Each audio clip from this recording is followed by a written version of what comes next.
Môžeme ísť na druhé cvičenie? Áno. A Jilemnicki utcai alapiskola egyik jelenlegi elsős osztályában tart a tanítási óra. A szlovák tannyelvű oktatási intézményt csaknem 740 gyermek látogatja. 3 9-es osztályban lag el, az 5-esek közül pedig 12-13 tanuló 8 osztályos gimnáziumba megy. Helyettük jönnek majd az elsősök.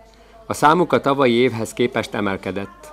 Zapísalo sa k nám 122 žiakov budúcich. Môžeme prijať 100 žiakov, čiže môžeme otvoriť 4 prvé triedy. Ale v súčasnosti ešte čakáme na to, koľko žiakov, ale respektíve rodičov požiada odklad školskej dochádzky, aby sme vedeli, koľko žiakov vlastne nemôžeme prijať. Zatiaľ požiadalo odklad školskej dochádzky 14 žiakov z tých 122, ale niektorí vôbec ani nenaznačovali, že budú žiadať, a tým pádom čakáme ešte na vyjadrenie Centra pedagogickej psychologickej poradne, či pribudnú títo žiaci a tým pádom sa uvoľnia miesta aj pre ďalšie deti. Az iskolában az elmúlt években 3 első osztály volt, ami a tervek szerint 4-re emelkedik.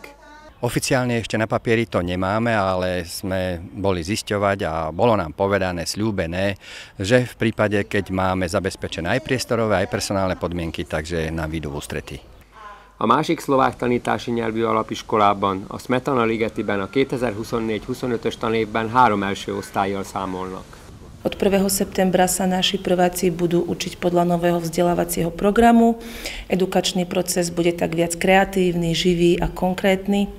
Našim učiteľom poskytne viac možností, ako motivovať žiakov k bádaniu, k samostatnému mysleniu, k tvorivosti, pričom zohľadní individuálne potreby každého jedného žiaka.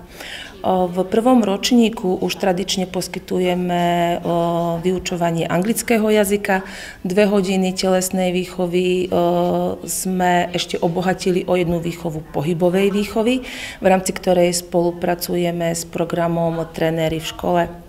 Podporujeme vzdelávanie vonku, v exteriéri, rozvoj pohybových schopností, pozitívneho vzťahu k prírode, v spolupráci s kultúrnymi inštitúciami v meste Dunajská Streda rozvíjame kultúrne hodnoty našich žiakov. V jednotlivých triedách bude počet žiakov 22. Amint az elhangzottakból is kiderült, a beíratási adatok még nem véglegesek, mivel kisebb-nagyobb változások még lesznek. A végleges adatok szeptember 15-e után válnak ismertté.